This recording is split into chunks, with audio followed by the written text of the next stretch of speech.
Fico a pensar no que significa ver para mim um museu. De facto, o que é que eu ganho efetivamente com isso, com essa visita?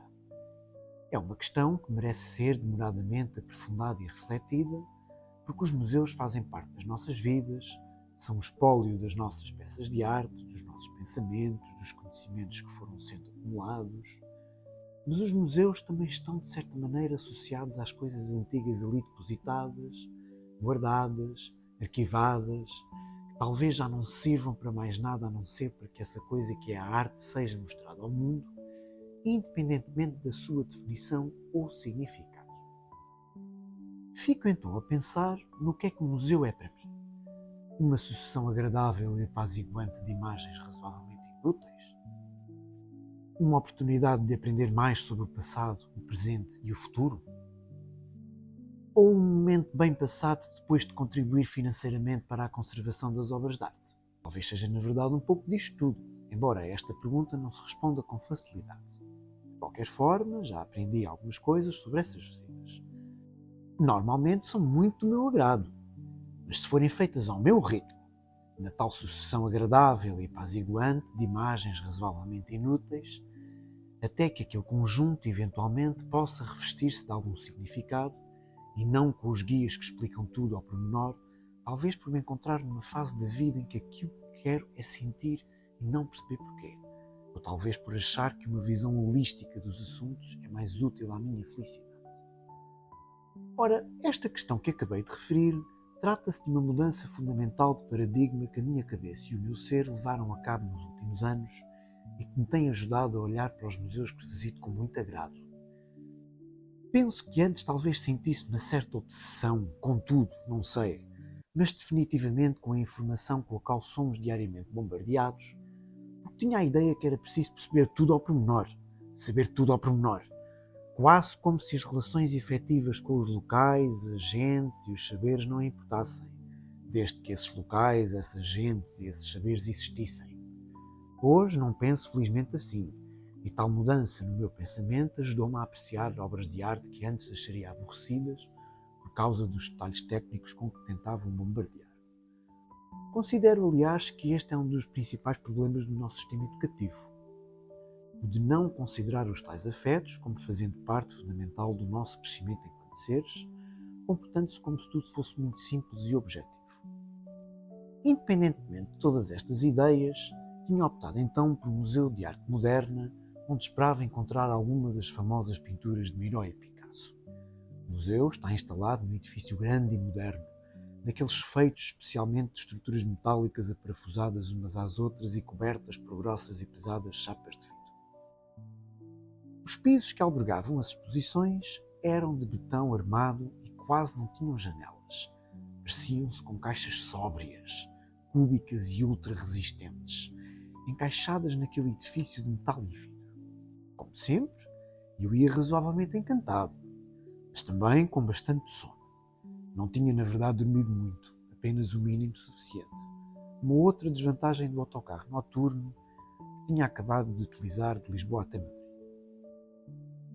À entrada da exposição principal, acordei imediatamente porque uma certa irritação tomou conta de mim. O guarda foi simpaticíssimo e queria falar de forma que eu entendesse, pausadamente. A Guernica estava no segundo piso, do lado esquerdo. Melhor era ter cuidado com a quantidade de pessoas a ver a Guernica. Não se podia aproximar muito da Guernica, havendo até uns postos de marcadores, porque eu nem calculava a quantidade de pessoas que andavam sempre a ver a Guernica. Por fim, desejou-me uma excelente visita. Bem sei que se trata de uma obra de arte monumental, que já emocionou muitos, e nem sequer me refiro à arte que terá utilizado Picasso na construção de tão fabulosa pintura, que nos vários sentidos, aliás, que farão eventualmente sentido a um leigo na matéria. De qualquer forma, as instruções do senhor deixou-me um pouco confuso. Será que a galeria não teria outras obras de arte para além da Guernica? De facto, fiquei depois a pensar que algumas pessoas provavelmente pagam 20 € de bilhete só mesmo para ver aquele quadro e nada mais. O que significa também que não me devia espantar com o facto do meu pai me ter perguntado se me sentia emocionado. Mas parece-me a mim que tenho vivido tão intensamente que até já perdi a capacidade de me emocionar com estas coisas, facto que até me deixa um pouco aborrecido. De qualquer forma, lá estava a Guernica cheia de gente e, uma vez mais, não pude deixar de me espantar com aquelas figuras, com aquelas caras medonhas que muito me diziam, embora esses sentimentos sejam difíceis de colocar no papel. A tela, pintada a óleo, tem um tamanho monumental, pelo que o nível do detalhe detectado pelo olhar tende a ser assombroso, ou não fossem as quase 50 pessoas de olhos postos nas várias partes daquela cena. Mas o que diziam aquelas caras? Manifestavam-se, no fundo, com enorme pesar contra as mortes e a mentira. Li mais tarde que o quadro pode ser interpretado como um manifesto contra a guerra. É claro que o museu também albergava uma série de exposições temporárias com algum interesse, como as de fotografias, ou algumas com cartazes políticos de várias épocas. Até havia uma sala dedicada às escassas recordações da Expo 92, que decorreu em Sevilha. Uma das artistas que expunha nessa secção das coisas temporárias era particularmente interessante. Tinha feito uma série de desenhos, todos eles utilizando as mesmas cores, os mesmos sentimentos, os mesmos tons, os riscos e as pinceladas em papéis milímetros. De início pensei que aquilo fosse uma palermice, uma idiotice, chamem o que entenderem. No fundo, uma ofensa que coisas tão mundanas estivessem expostas em tão nobre casa. Mas depois aproximei-me mais e afinal fiquei encantado com a qualidade daquelas quase pinturas infantis, que eram um manifesto contra o uso irracional da água potável, um bem essencial que deve estar acessível a todos. Caramba! Não há dúvida que os artistas manifestam os seus pontos de vista, as suas opiniões ou as suas preocupações através da arte.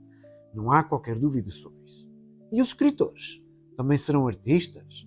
No fundo, expressamos igualmente pontos de vista, opiniões, preocupações, como tenho vindo a fazer no decorrer deste texto. De qualquer forma, daquelas galerias dedicadas aos grandes pintores, é que eu mais ansiava.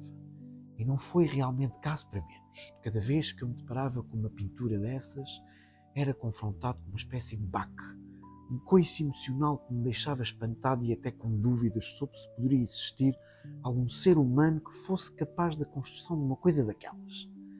É exatamente por isso que se tratam de obras de arte, diriam alguns.